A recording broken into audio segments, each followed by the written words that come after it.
la différence avec le second mari? Le second mari, il n'est pas moins intransigeant que le premier, mais alors à quoi ça sert?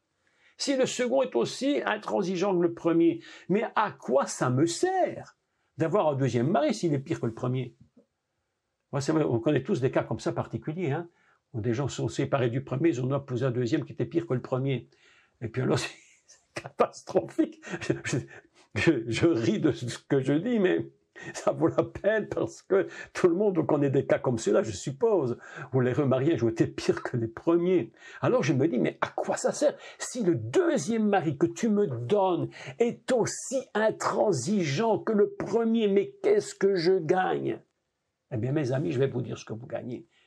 C'est que le second, il a quelque chose que le premier n'avait pas.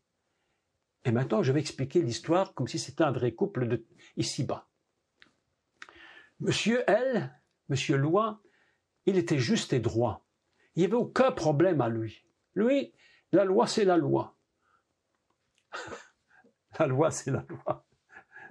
Un jour, je vous raconte des petites anecdotes, mais c'est amusant parce qu'un jour, je vais au bureau des contributions en Belgique.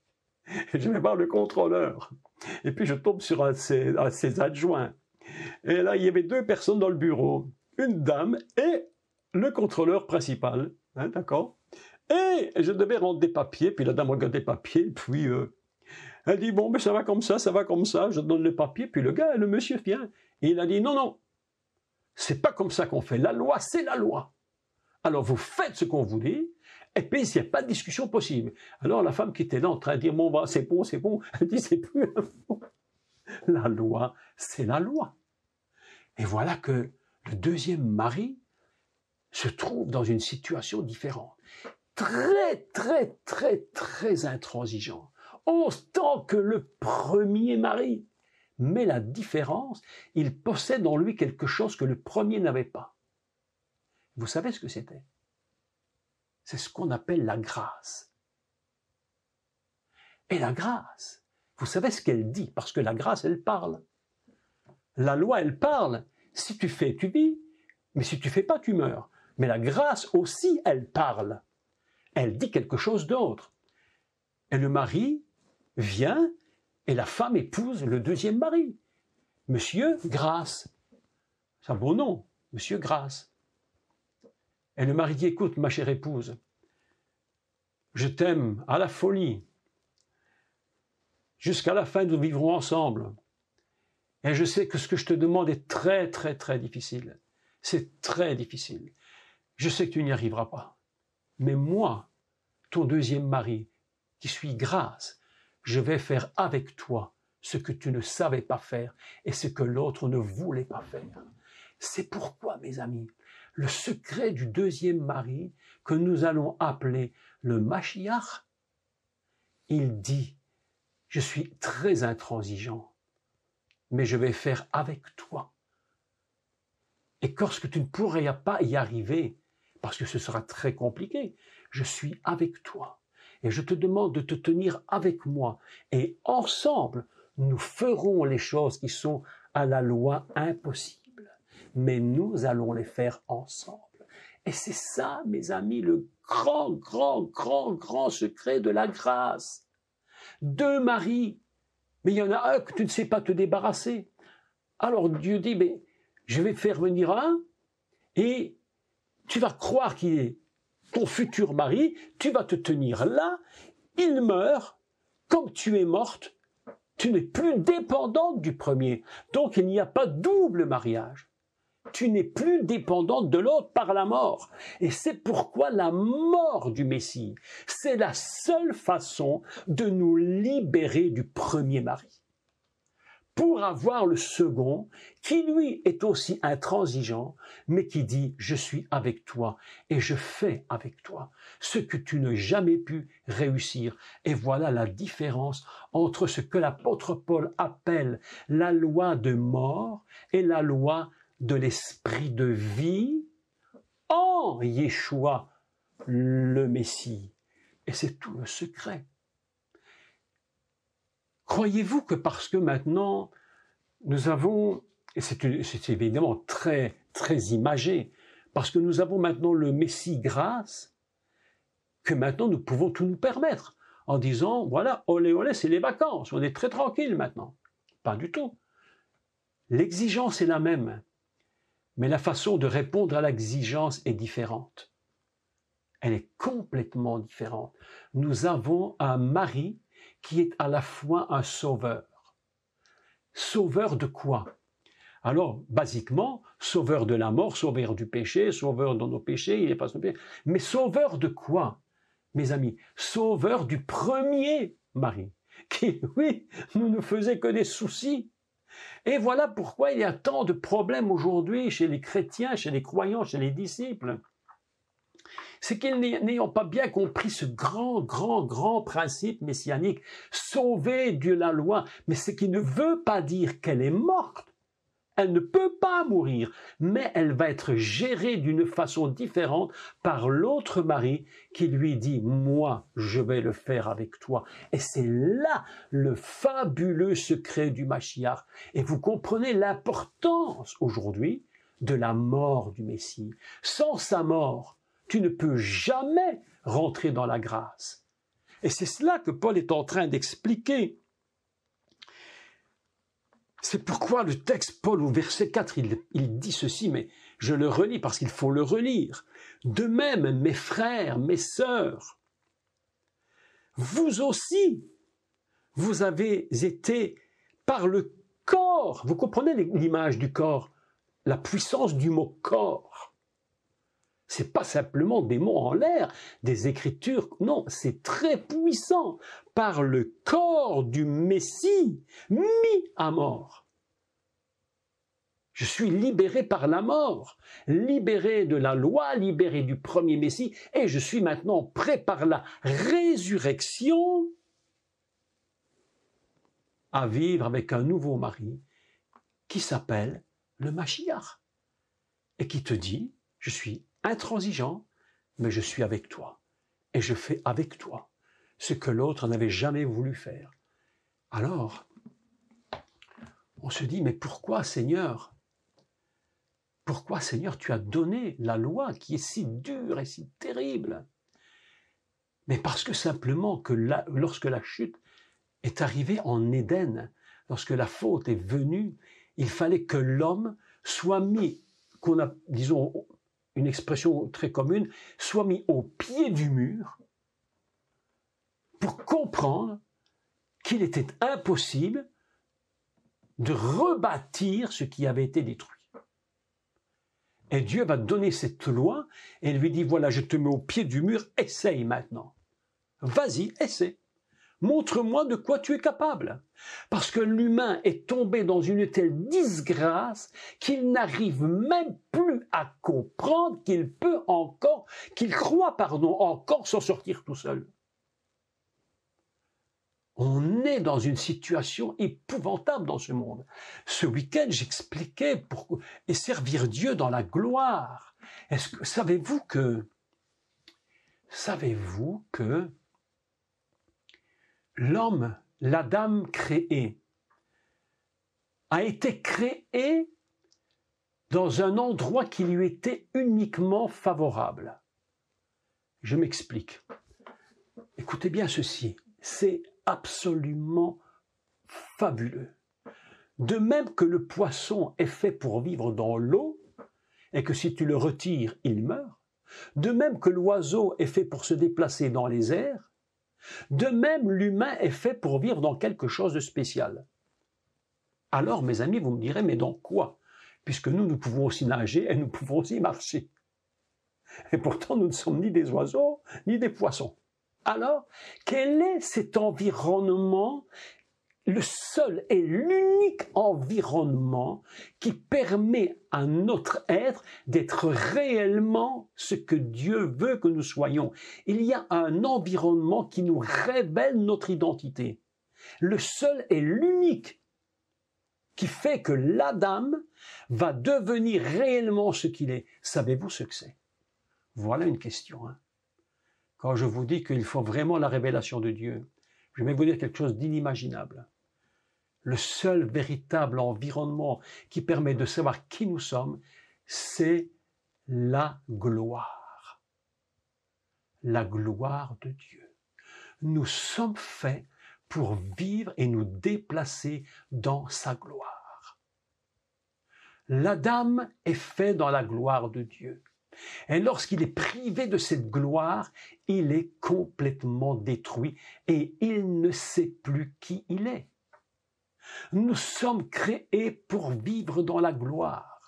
L'Éden, c'est un lieu de gloire. Nous nous tenons environnés de gloire. Ce week-end, il y a eu un moment, le dernier dimanche, là où j'ai enseigné, la gloire était tellement présente dans l'église. Les gens se sont approchés devant.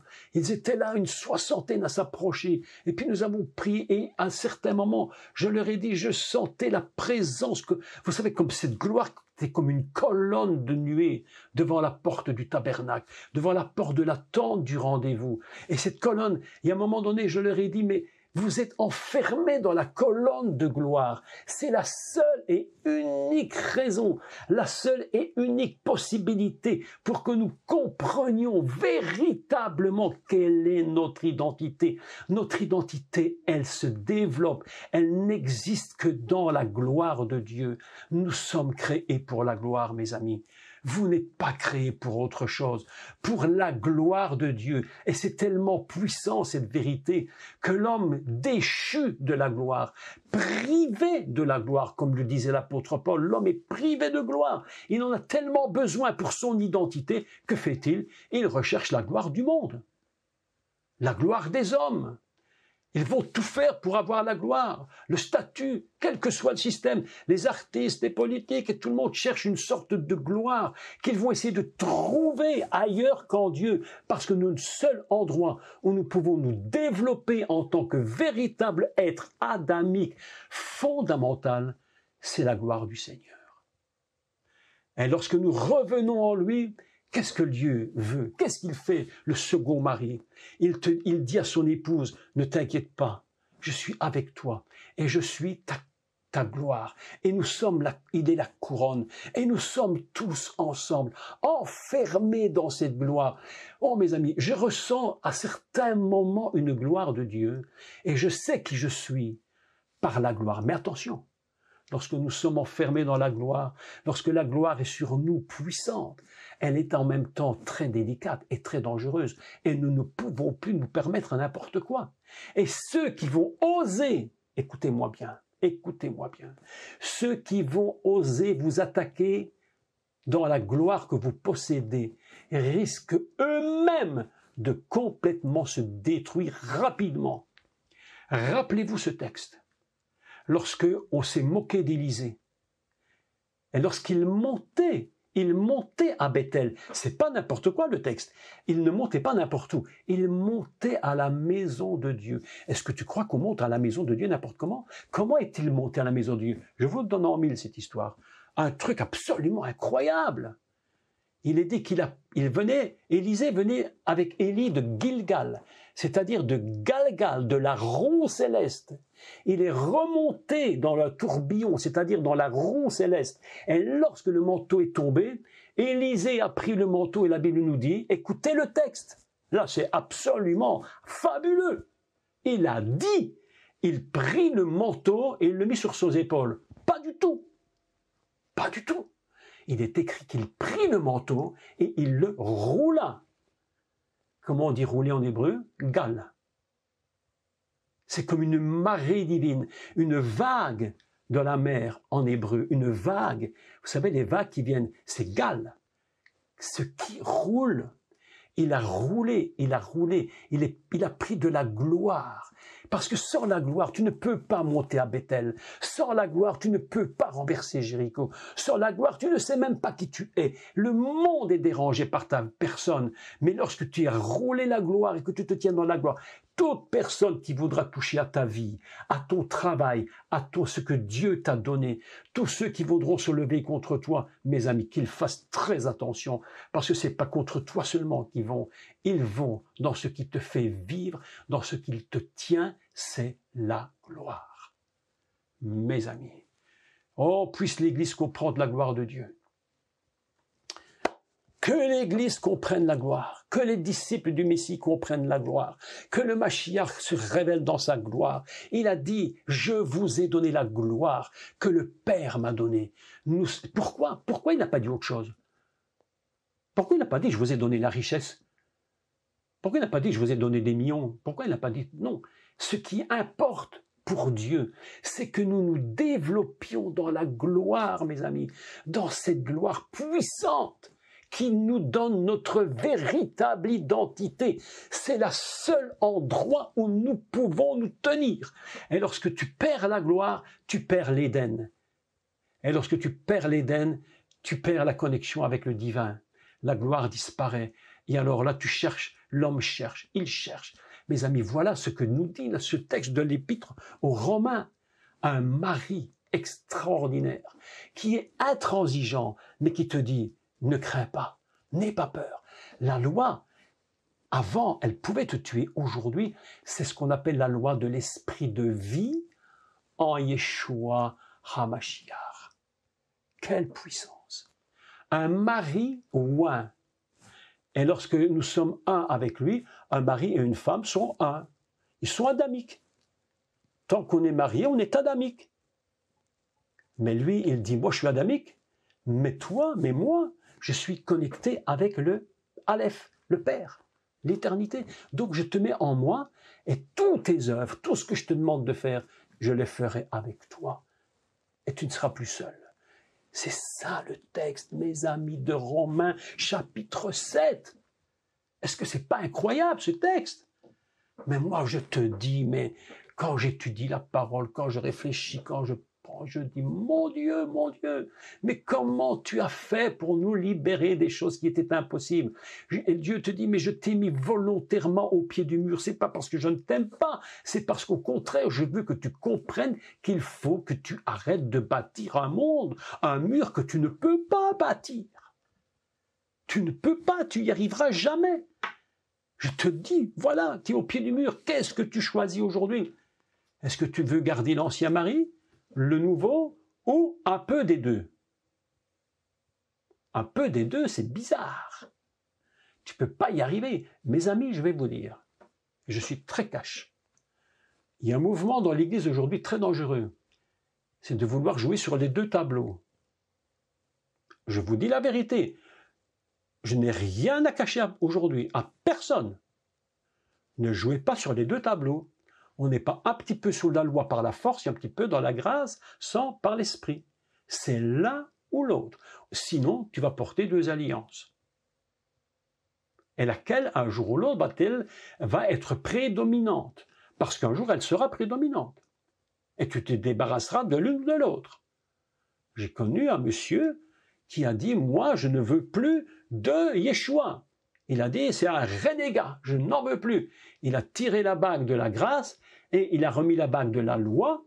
Et de temps en temps, on remet de temps en temps, quand ça nous arrange, bien entendu, la grâce, mais elles sont connectées ensemble et ça ne peut pas fonctionner. Résultat de tout cela, ce monsieur a quitté l'Église, a quitté le Seigneur, est devenu plus juif que les Juifs, à un point où c'est devenu absolument impossible. Et là, mes amis, je vous le dis franchement, je m'oppose à ça. Je n'ai qu'un mari. En tant qu'épouse de Christ, moi, je n'ai qu'un mari. Il s'appelle la grâce. Il me donne tout ce qui est possible d'avoir, sans que je doive être constamment sous l'oppression et sous la pression.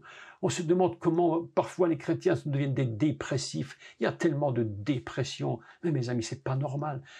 C'est pourquoi Yeshua a dit, je vous donne la paix. Est-ce que c'est pas magnifique un mari qui donne la paix? Plutôt qu'un mari qui te tape dessus tout le temps et qui te dit, tu n'as pas encore fait ce que je t'avais dit. Recommence. Et la pauvre épouse, elle travaille, elle n'en peut plus, elle n'en peut plus. Mes amis, il faut arrêter. Le texte de Romains chapitre 7, le texte est tellement puissant. C'est une telle gloire, une telle révélation. Dieu te dit, arrête, arrête. Tu ne peux réussir ce mariage que dans le contexte de la gloire. La maison de ton époux nouveau, Yeshua HaMashiach, sa maison à l'intérieur lorsque tu y rentres, c'est la gloire. C'est la gloire.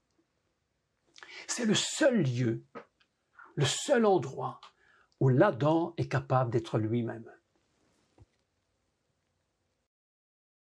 Lorsque nous voulons, par la force humaine, connaître le bien et le mal, par la force de l'homme, nous tombons dans la disgrâce. C'est pourquoi la Bible dit que celui qui se remet sous la loi est déchu de la grâce. Et qu'on ne vienne pas me dire, que personne ne vienne me dire qu'il faut jouer sur les deux tableaux. Si tu joues sur les deux tableaux, c'est que tu ne connais pas qui est le mari de grâce et que tu n'as pas encore souffert assez. Il y a des gens qui sont ce qu'on appelle, entre guillemets, c'est un peu fort, mais des masochistes. Ils aiment se faire taper dessus. C'est un peu une histoire de fou. Mais il y a de tout pour faire un monde, mais là c'est une folie totale. Des gens qui préfèrent se faire taper dessus, plutôt que de comprendre que c'est pas normal. Un chrétien qui se remet sous la loi de Moïse par tous ses efforts pour plaire à Dieu est déchu de la grâce. Nous ne sommes pas là pour ça, mes amis. Nous sommes connectés avec le Seigneur, Yeshua, le Mashiach, qui dit, c'est moi avec toi. Et arrête. À chaque fois que nous essayons de faire par nous-mêmes, mais nous le blessons, nous lui faisons du mal. Il dit, mais pourquoi tu as encore essayé sans moi? Mais je t'ai dit que j'étais là pour le faire avec toi. Pourquoi tu essayes encore sans moi? Pourquoi? Et tu dis, ben oui, mais il faut quand même que je fasse un petit quelque chose, il faut quand même faire un effort. Il te dit, mais arrête, je suis avec toi, ton nouveau époux. Ça, c'est quelque chose d'extraordinaire. Et nous nous sommes unis avec lui. Et par sa mort, nous sommes libérés du premier. Et nous avons réépousé le second, qui est exigeant mais si bon pour nous, parce qu'il le fait avec nous. Est-ce que c'est pas un texte extraordinaire? Mes amis, ça, c'est un enseignement qu'on appelle la libération. Libérer. Libérer. Je ne laisse à personne au monde, le droit de venir me dire que je dois me remettre sous la loi. L'apôtre Paul dit que celui qui se fasse circoncire est obligé de faire tout le reste.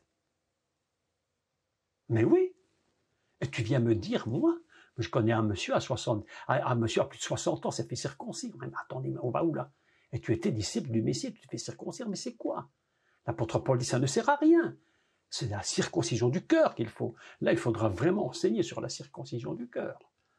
Mes amis, ce message que je vous annonce aujourd'hui, ce n'est pas le mien. C'est le message du Mashiach qui te dit, mes enfants, quand est-ce que vous allez arrêter de vous fatiguer pour rien? Quand est-ce que vous allez arrêter de placer des briques et des pierres qui sont trop lourdes pour vous? Il dit, mais laissez-moi faire avec vous. C'est moi qui te porte, c'est l'Esprit qui te porte. Écoutez ceci et je termine. On va terminer la lecture. Extraordinaire ce texte. Est-ce que vous ne trouvez pas que c'est magnifique? Ça, c'est puissant. Quelle puissance dans ces paroles de Paul. Et je te dis, et je le redis 1 million de fois, et c'est un juif qui écrit ça. Un bon grand juif qui était dans la loi jusqu'au cou, mais tellement jusqu'au cou que c'est même plus que jusqu'au cou, c'est au-dessus de la tête, jusqu'à tuer pour la loi, à cause de la loi. Et voilà que lui a compris la grâce. Vous allez voir dans les chapitres suivants, les textes sont époustouflants de puissance. Et il dit, verset 6, mais maintenant, pas demain, pas après-demain, tout de suite maintenant, mais maintenant, tout de suite, nous avons été dégagés. J'allais dire grâce au mari qui est mort, au vieux là, on n'en peut plus, on n'en pouvait plus. On est dégagé de cette alliance, c'est fini. Étant mort. Mais c'est pas la loi qui est morte, c'est nous qui sommes morts à la loi. C'est pas elle, c'est nous. Vous comprenez la différence qui existe dans cette idée, c'est puissant, mes amis. Ah, je voudrais que vous entendiez tous crier Amen, Alléluia, et oh là là là là, on devrait tous être ensemble là en train de danser devant le Seigneur pour lui dire, Seigneur, comme c'est magnifique ce que tu fais. Nous avons été dégagés de la loi, étant morts à la loi, et non pas la loi étant morte pour moi. C'est pas l'inverse. La loi n'est jamais morte pour moi, c'est moi qui suis mort à elle. Oh, Yeshua! Est-ce que vous comprenez la puissance de ce petit verset 6? Non, mes amis, écoutez, oh là là là là là là, quand, c'est fantastique. Je voudrais vous prendre dans mon cœur, je voudrais qu'on soit tous ensemble pour louer Dieu pour une seule parole est puissante. Étant morts à la loi, sous laquelle nous étions retenus. Quel texte! De sorte que nous servons maintenant. Nous ne sommes pas sans servir. Nous servons un nouveau époux. Un nouveau mariage, une nouvelle maison, un nouveau style. Nous faisons une nouvelle de vivre dans la paix, la tranquillité. On fait les mêmes choses, mais en paix, tranquille. Le mari nous aide, il est là, il dit, je suis avec toi. Oh là là, tu sais, oh là là, t'as vu la casserole, elle est bien, elle a bien recuit là, hein, t'as la vaubier sur le feu, hein. Il dit, oh, je vais la nettoyer. Il dit, non, non, non, attends, je vais faire avec toi. Ne t'inquiète pas, je vais faire avec toi. Ne te fatigue pas pour rien. Je suis avec toi. Je vais nettoyer cette casserole avec toi, ne t'inquiète pas. Moi, le mari, je suis dans la grâce. Voilà ce que je fais pour toi. Nous étions retenus de sorte que nous servons dans un esprit nouveau. Mes amis, oh aïe aïe, oh, un esprit nouveau. Et non selon la lettre qui a vieilli. Parce que le vieux mari, là, le vieux là, il était gentil, il était bon, il faisait tout pour moi. Il avait dit, écoute, je te donne la manger, je te donne l'argent, tu fais tout. Mais il est vieux. Il est vieux. Ah ben voilà, hein. Voilà, il est vieux. Hein. Le pauvre homme, il est vieux là. C'est pourquoi l'apôtre Paul dit, c'est la lettre qui a vieilli. Et la pauvre dame, elle dit, mais moi je voudrais marier un peu plus jeune quand même. Le Seigneur te dit, c'est moi qui fais. Ne t'inquiète pas. Je suis aussi très intransigeant, mais je suis avec toi. Ce mari s'appelle Yeshua HaMashiach Chen, le Messie, Jésus, le Messie, dans le repos et la grâce. C'est ça qu'il fait. Vous comprenez le principe de la grâce, un principe fantastique. Un principe extraordinaire. Lorsque Moïse montre qu'il demande à Dieu, mais il parle avec Dieu, fais-moi voir ta gloire. Alors j'ai cherché le texte, j'ai regardé, je me suis dit, mais fais-moi voir ta gloire. Mais quand Moïse pose la question, seulement 2 fois, Dieu parle de gloire. Mais vous savez combien de fois il parle de grâce dans ce texte? Vous savez combien de fois? J'ai compté, hein, je les ai comptés. J'ai pris le texte et j'ai compté. 7 fois. Il demande la grâce et Dieu lui répond 7 fois. Il demande donc la puissance et la gloire et Dieu lui répond par la grâce 7 fois, mes amis. Parce que sans la grâce, tu ne peux même pas rentrer dans la gloire. Et c'est pourquoi je vais clôturer ce cours ce soir. Je sens qu'il y a une puissance de Dieu qui s'est dégagée ce soir dans vos esprits, dans vos pensées. Quelque chose s'est produit. Je suis convaincu. Ce soir, mes amis, nous sommes rentrés dans une dimension de liberté. Dieu a libéré nos cœurs de toutes sortes de choses inutiles, parce qu'aujourd'hui, nous rentrons dans cette puissance de gloire absolument extraordinaire. Et ça, mes amis, c'est pas le Nouveau Testament, hein. Ça, c'est la Torah. C'est la Torah. Et c'est pourquoi l'agneau de Dieu s'appelle Talé, le sang. C'est l'agneau est équivalent au sacrifice du Messie. Il est notre époux. Mes amis, un texte époustouflant de gloire. Époustouflant de gloire. Alors j'aimerais qu'on puisse, avant de nous quitter, nous allons prier ensemble. Je ne vais pas vous laisser partir sans prier, parce que c'est une force incroyable. Et je voudrais vous dire ceci, tenez-vous devant le Seigneur dans la gloire. Ayez un bon témoignage. Quelqu'un me disait l'autre jour, j'ai de compte à rendre à personne. Tu te trompes. Nous avons des comptes à rendre, d'abord devant Dieu et aussi devant les hommes. Parce que lorsque nous prétendons que nous sommes des disciples, nous avons des comptes à rendre à ceux qui nous regardent vivre. Ah oui. Donc, il faut que nous rendions des comptes et que notre témoignage soit droit. D'ailleurs, l'attente du rendez-vous s'appelle aussi l'attente du témoignage. Et nous allons prier le Seigneur. Et nous allons nous tenir devant lui et lui dire, oh mon Dieu, combien nous te bénissons, Éternel. Mais combien nous te bénissons pour cet enseignement que tu nous donnes par ta parole. L'apôtre Paul avait compris des choses absolument impressionnantes. Seigneur, c'est ta parole, ta parole. Nous nous tenons en toi, nous nous lions en toi, nous nous gardons dans la gloire. Cette gloire que tu nous as donnée, cette gloire que tu avais et que tu nous as donnée à chacun d'entre nous. Ce soir, cette gloire est si puissante qu'elle détermine qui nous sommes et qui sommes-nous. Nous sommes ton épouse, de la même nature que toi, dans la même maison que toi, dans la même puissance que toi, dans le même amour que toi, libérés de tous les efforts inutiles que nous ne pourrons jamais accomplir. Mais tu l'as fait pour nous, et avec nous, et en nous. Père éternel, ce soir, ma prière monte vers toi. Je te présente tous ceux qui sont en ligne ce soir, et tous ceux qui écouteront plus tard. Et je les prends et je les amène devant ton trône, afin, Seigneur, que nous puissions te louer et t'adorer et te dire merci, ô Dieu, pour l'œuvre que tu as faite pour nous. Merci, Seigneur, parce que nous ne serons plus jamais les mêmes. Nous ne sommes plus jamais les mêmes. Nous sommes libérés. Nous sommes une épouse heureuse, une épouse tranquille, une épouse joyeuse au milieu de sa maison. Et ce que nous faisons, nous le faisons ensemble.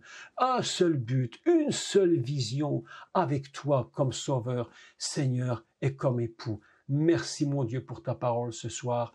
Que ton nom soit glorifié. Amen. Amen, mes amis. Ah, que je bénis le Seigneur ce soir. Je le bénis ce soir pour cette soirée, parce que ce message est un message de délivrance. On n'a pas besoin de passer par 36 psychologues, psychiatres et tout ce que tu peux imaginer. Ce message, c'est la délivrance.